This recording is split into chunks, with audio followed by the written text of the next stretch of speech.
Good evening, guys, and welcome. Susan, how are you? I'm really good, thank you. Excellent. How are you? I'm okay, thank you. Excellent. We've got a bank holiday weekend this weekend, haven't we, coming up? Oh, yes. So a long weekend for some people, the last weekend of the holidays, I suspect, for people with children, maybe. I used to go away every bank holiday, but we're going a bit later this year. And I think typically bank holidays were the times when everybody was away, the prices were skyrocketing, everywhere was jam packed. So if you could, it always made a bit more sense to go perhaps at other times of the year when it was a little bit not quite so full on, you know? We're going to Western-super-Mare on the 27th of September. Right, okay. So you got about 4 weeks, maybe 5 weeks to go. So that's a nice something. It's always good to have something to look forward to, isn't it? I love it. Yeah, excellent. Anyway, what are we talking about tonight? We're talking about attention. And I think the truth is that a lot of us like to be noticed, we like to be respected, we like other people to be aware of our presence. It kind of gives a sense of value to our actions, to our achievements, to our efforts.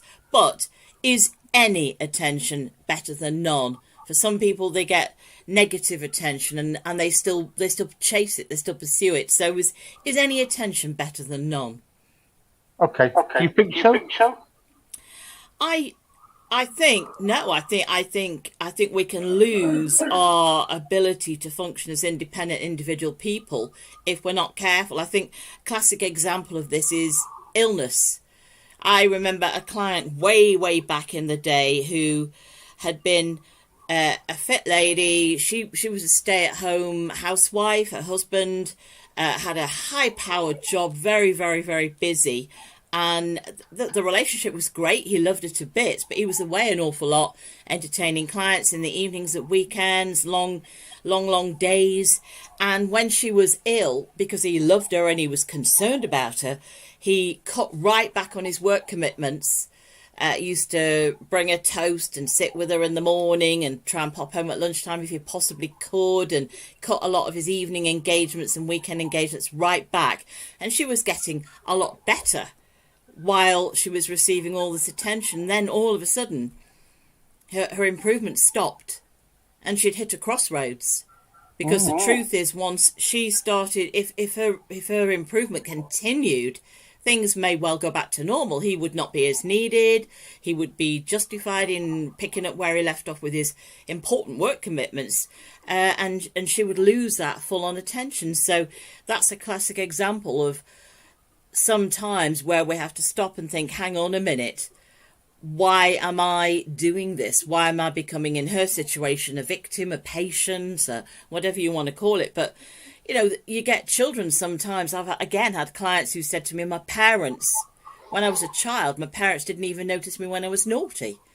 And so if you've got a few children and one is playing up perhaps and all the others are good kids, you may well find that the parents ignore the good kids, but in this, you know, and they're trying to sort out the bad kid or the disruptive child or the behaviourally problematical child, and that's a full attention, and particularly if they're working and other things going on.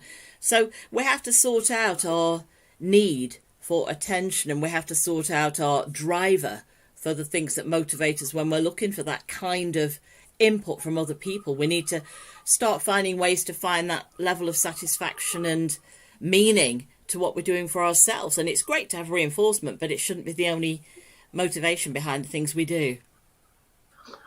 Trouble is, some people give themselves up to get the attention, don't they?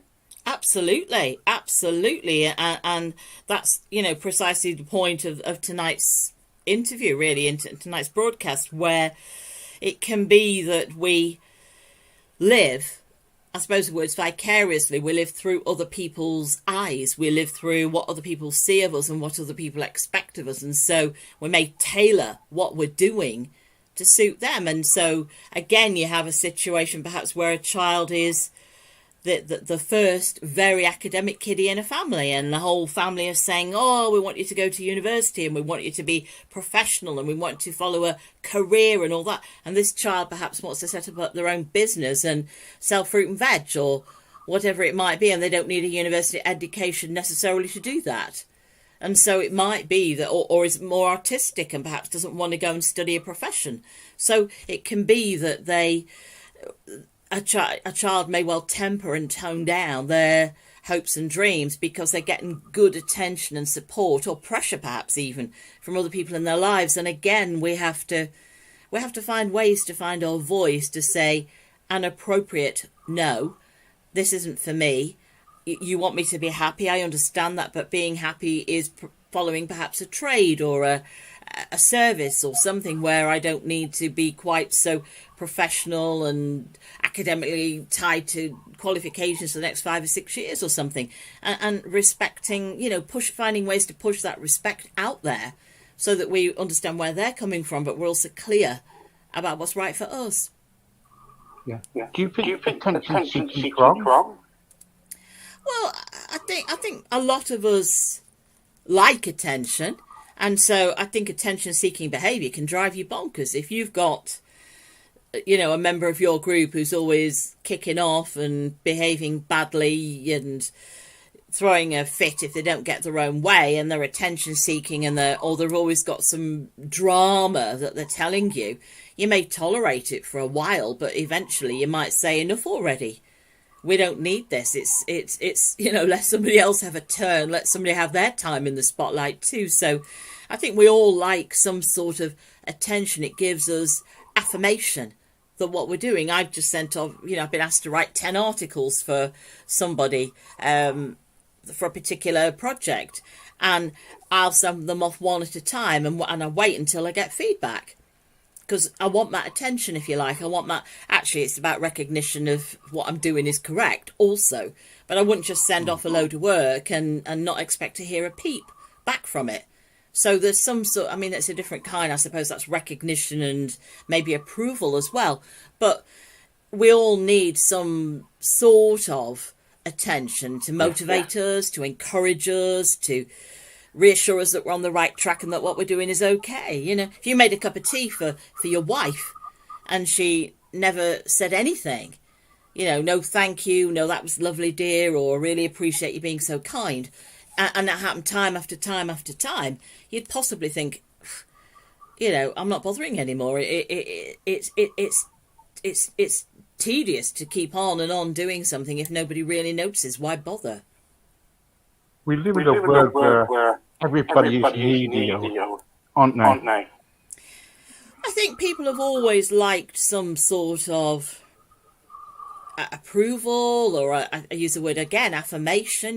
We all need some sort of recognition. We're not living in a vacuum. So whether it's siblings or partners, or we're living in a commune, or whatever our situation is, in a cluster or a dormitory or whatever situation, we want some sort of, there's a sort of herd thing where we feel collectively that we do something. So, young students in dorms will often have a get together or perhaps a meal together. Or families try to get some sort of, even if the youngsters are growing up and busy with their own lives, they will often say, let's have a family get together, a family meal. And it keeps that connection going. And people might shout and jostle and talk all over each other and ignore each other, and there's ribbing and banter, but it's still a kind of attention. And that is the positive attention kind.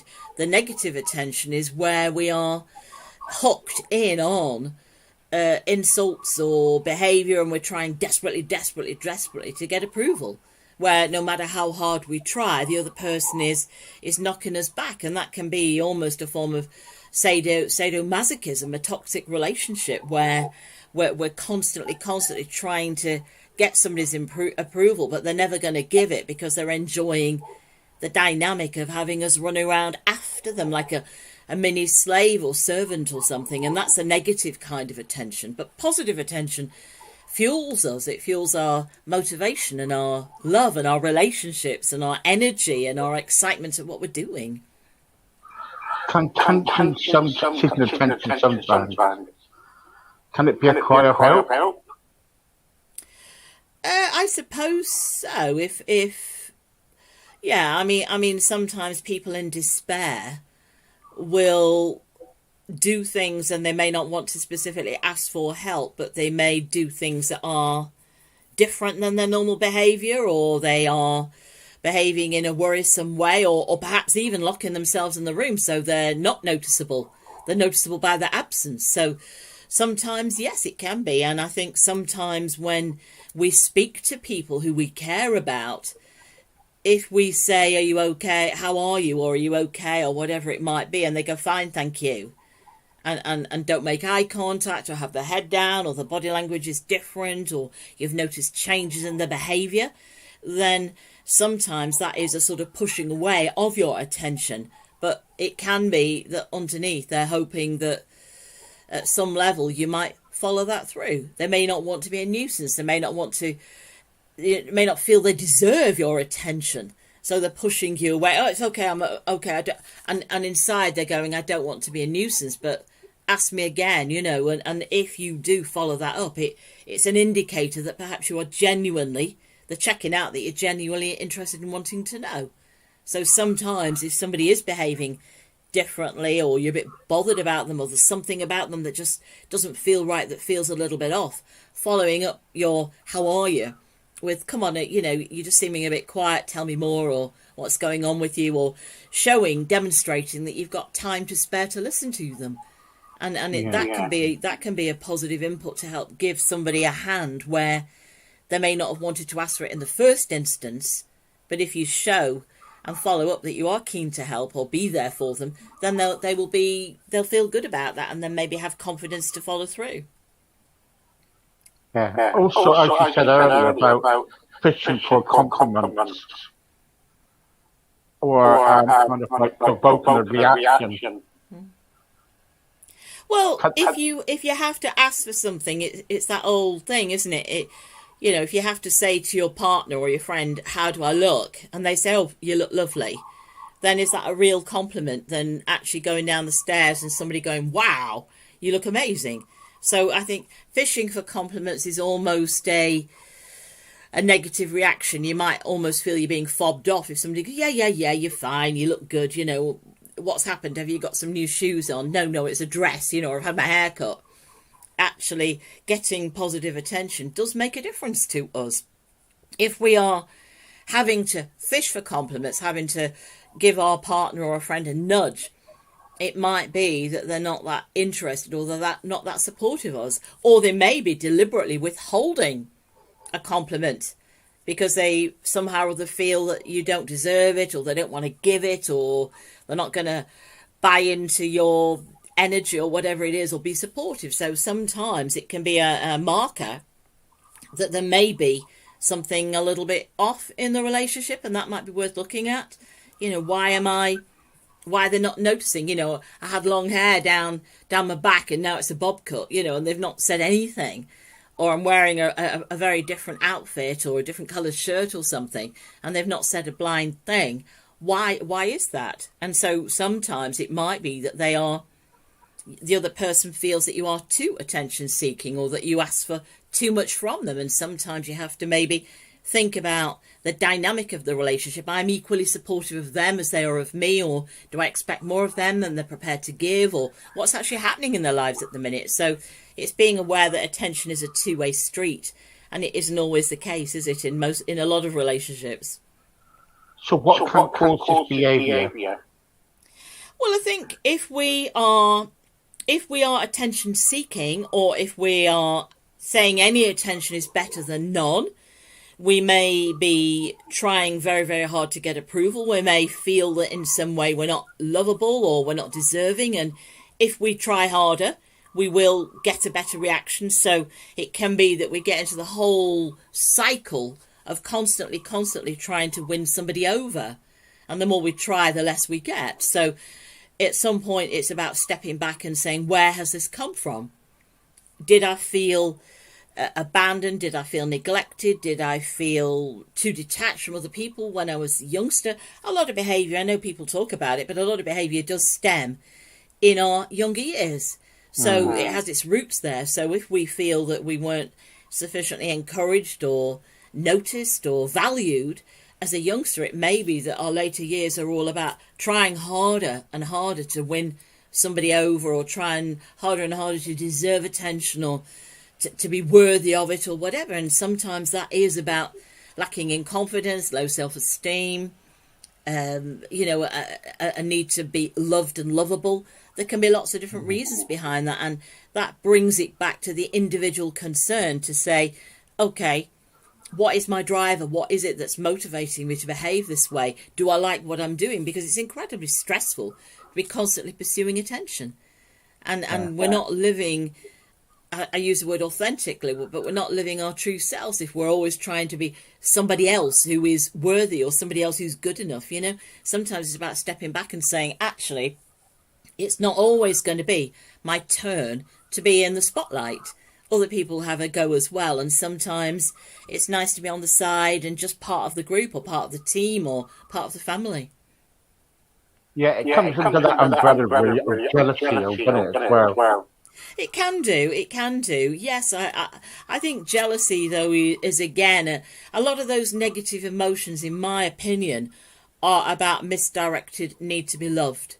So I think anger, jealousy, all sorts of, different emotions like that are about an unsophisticated way of saying I need to be loved or lovable.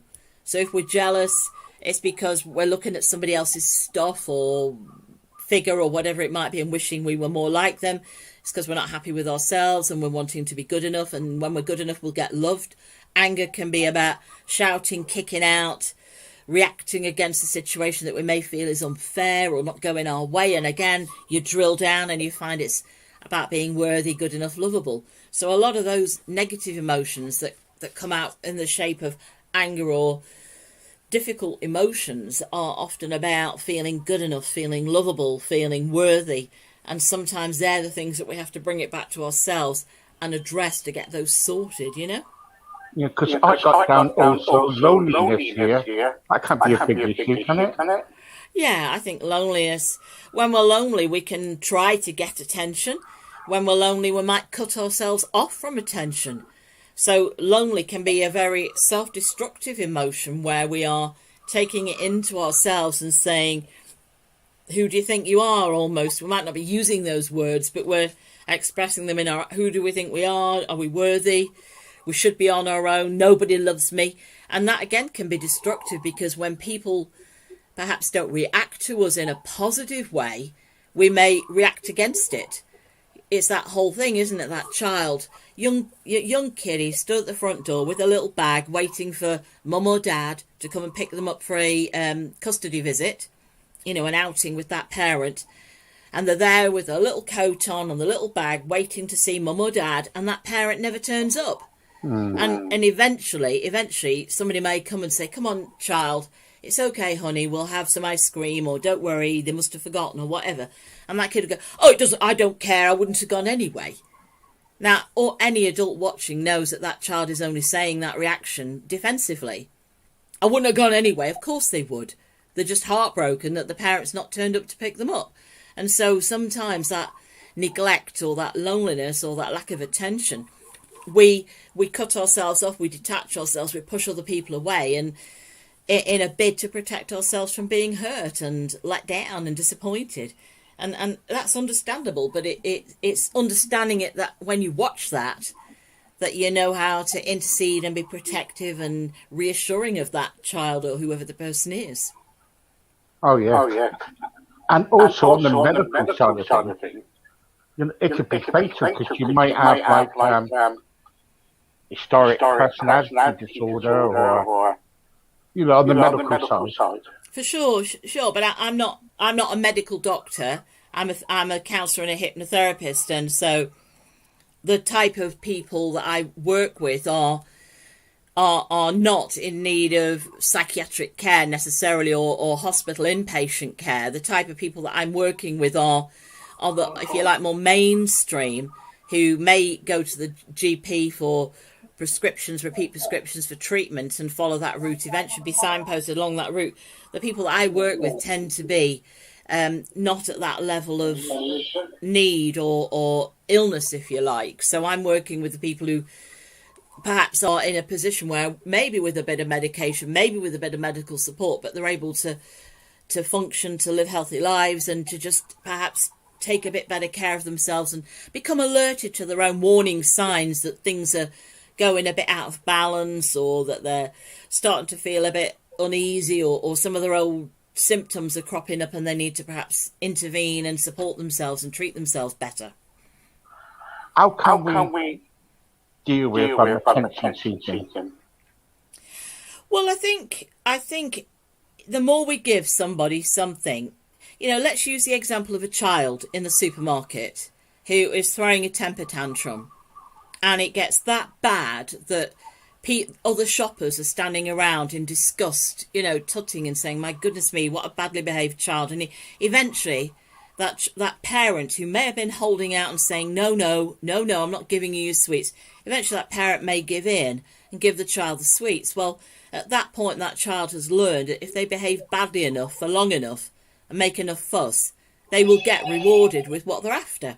And I think that applies right the way through life, that as a friend or a partner of somebody who is attention seeking, we have to sometimes just say, resist that pressure, resist that pushing, and say, you're not bullying me, you're not going to push me, you're not going to get what you want if you keep on at me. And I think as a person who is behaving that way, we also have to start perhaps reflecting on our own behaviour and say, how am I being? Am I happy being this way? Is this good for me? Do I like it myself? Do I like what other people see about me? And when we do that, we could perhaps become a bit more self-reflective. We're able to sort out that behaviour and behave in a more appropriate adult way, rather than behaving badly or facilitating somebody else behaving badly too. Can it be really like seeking attention? Can it be kind of like tough for kind of people if they're jealous over, like, say you went out with friends one evening, had a few drinks, and all of a sudden you saw another friend out, and all of a sudden they just gave you a stirring up and think, why are you out with them? You know what I mean? Sure. Absolutely, and it can be hurtful. If you're the friend who's been left out, you may well be hurt, and you may need to have a conversation and say, I noticed you were out the other day. You may have to shrug it off and say, actually, I can't be part of everybody's group. Everybody in my friendship circle, do I include all of them? Or do I expect them to include me? So sometimes we have to have a stern talk with ourselves and say, I can't be part of everything. I can't be everybody's friend. I can't be in every single situation. And sometimes we have to step back and say, it's okay. It's only, it's happened to me, even this year. And I have to say to myself, it's just one night out. They didn't include you. They may have forgotten. What's the reason? I don't know. Do I want to allow... So next time I see them and I'm at Mrs. Moody Pants, oh, hello you. I saw you out the other day. You didn't ask me along. Or do I just say, hi, do you have a nice time? And if I behave sulky and moody about it, they're not going to bother with me anymore. Whereas if I just shrug it off and go, okay, it's done with. I can't do anything about it. I can't undo it. Hi, did you have a nice time? Oh, great, lovely, I'm glad. Then it's kind of okay. And we have to think about that when that happened. Initially, my initial reaction was, oh, what's happened? But then I just had to step back and say, okay, if I kick off and act all angry or hurt or moody or whatever, they're not going to think any more of me. So I had to try and pretend to be in the other person's shoes. And if I was in the but is that pleasing people? No, I don't think it. No, I don't think it's pleasing people. I think it's behaving like an adult. Because because if you don't get picked for the team as a child, or if you don't get asked to the birthday party as a kiddie, you can either cry and stamp and scream like the child in the supermarket for the sweets, or you can say, okay, I ain't getting them today. Do I want to ever get them ever again? Or, and so sometimes we have to manage our expectations and say, there's not going to be everybody in the world who likes me. Do I like everybody in the world? No, I don't. So long as, a rough number of people like me and are polite to me, a rough number of the people are good enough even if they're not, I'm not part of their inner circle. Okay, some people won't like me, I can live with that. And it's about sort of reeling it back and being polite, being friendly, being courteous, and then knowing that the wheels of the relationships can move smoothly enough. I don't believe that. Everybody loves you, Susan. You don't believe it? No, I don't believe that there's no one out there who don't love you because they do. You're well loved. Honestly, Thank you. Thank you very much for that. That was really good. My pleasure. Thank you. Okay, don't forget, guys. There is no more show tonight. Mark has cancelled because he's gone away for the week. But we'll be back next week with more. Wonder what we got next week? Well, you have to wait and see with Susan. Don't forget, guys, that in life, sometimes we can be jealous. Sometimes we can jump up and down and bang our feet, hit the wall. But what you've got to remember is one thing. Just love your fellow man. Goodbye.